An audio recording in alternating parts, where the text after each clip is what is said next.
of honor. I'm so excited to be here today and share, of course, another fun machine quilting video. So this cool design that I'm going to be sharing with you today is one that I'm actually quilting on my new class sample. So the new class is called Let's Stitch Your Quilt Blocks, specifically the double T. So what does this mean? Well, this is a class where I teach you step by step how to machine quilt 12 different versions of the double T quilt block. So it's the sampler over here. It's a really fun quilt. It's a great way really to expand your own machine quilting library through this whole year-long series, Let's Stitch Your Blocks. I'm teaching over 156 new machine quilting designs on these traditional quilt blocks. So great way to, like I said, really expand your quilting library. You can learn all about this stitch along over on our website, pieceandquilt.com. This particular portion of the design, though, is adding something where there really isn't anything. So I'm going to be focusing here on the sashing, but particularly creating kind of a cornerstone design, actually a star where there isn't anything already. It's kind of a faux trapunto, but really just playing with your machine quilting to add secondary designs. So a few things that I'm using that really help me achieve this particular design. I love using the So Fine thread. On this quilt, I'm using color number 402. On my bobbin, I am using bottom line color number 624. The batting that I'm using on this quilt is one layer of the Quilter's Dream Poly Deluxe. We do have all of these products available over on our website, pieceandquilt.com.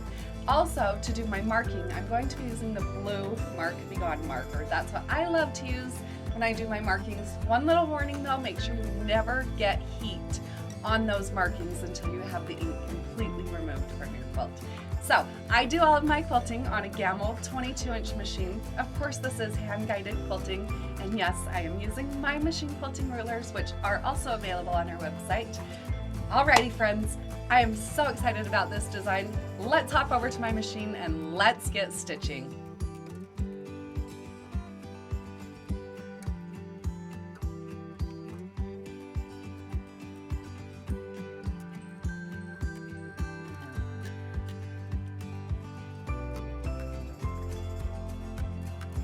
I'll start out this awesome sashing design by using a rotary type ruler and a Mark Be Gone marker and marking out a few reference points. This border here is about 2 inches wide. Because of that, I am going to measure on all 4 sides of this intersection, so where my blocks come together, and mark a reference point that's 2 inches out. If my sashing were 2.5 inches wide, then I would mark a point that's 2.5 inches, and so on. Once I've marked that first point, now I'm going to use my blue Mark Be Gone marker and mark a diagonal line from one point across to the opposite point. Now from there, I'm going to add a second line that comes from that second marked point, but this time that line will intersect with my previous line. I'm going to repeat that on all 4 sides of this little star that I'm going to create. Make sure when you do this that all of your lines go in the same direction. So for me, it's kind of more on the left side that will have my long line, and then the right side will have that shorter line.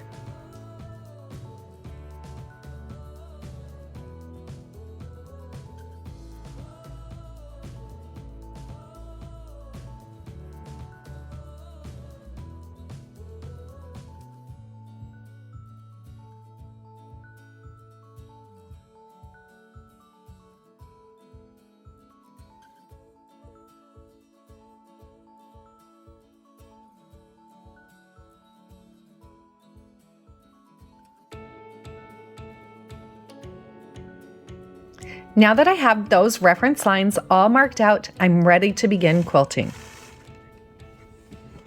I do all of my quilting using a Gamble 22-inch machine. This is hand-guided quilting. My stitch length is set at 12 stitches per inch.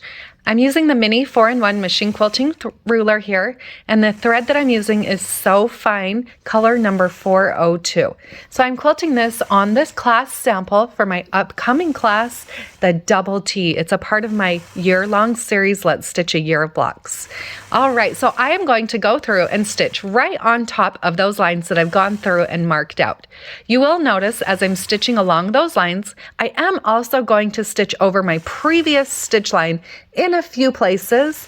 I am using that So Fine thread here, and because I feel pretty confident that I can stitch over my initial thread lines a few times and still end up with really great success. I don't feel like I have a lot of buildup or bulk that's created with this So Fine thread.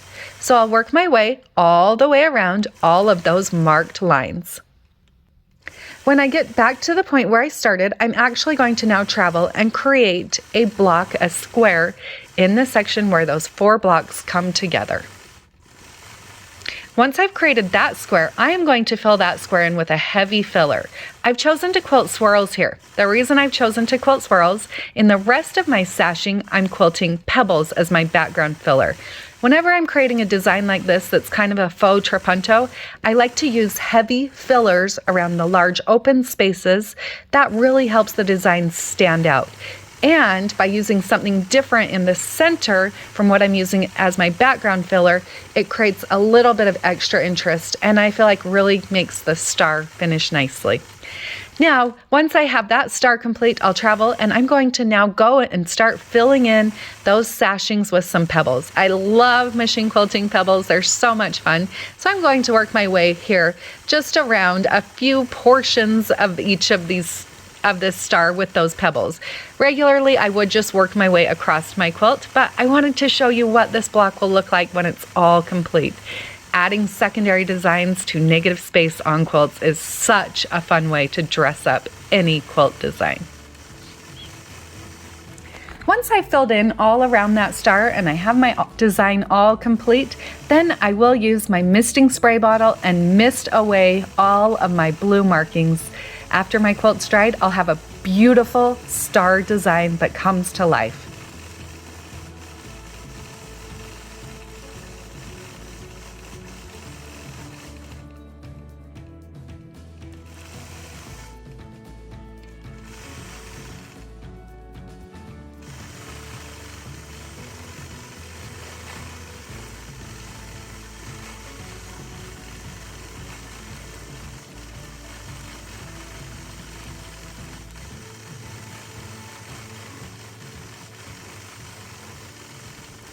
I hope you all found a little bit of inspiration from this awesome design. Make sure you do register for this fun class online on our website, peaceandquilt.com. Have a great day, everybody.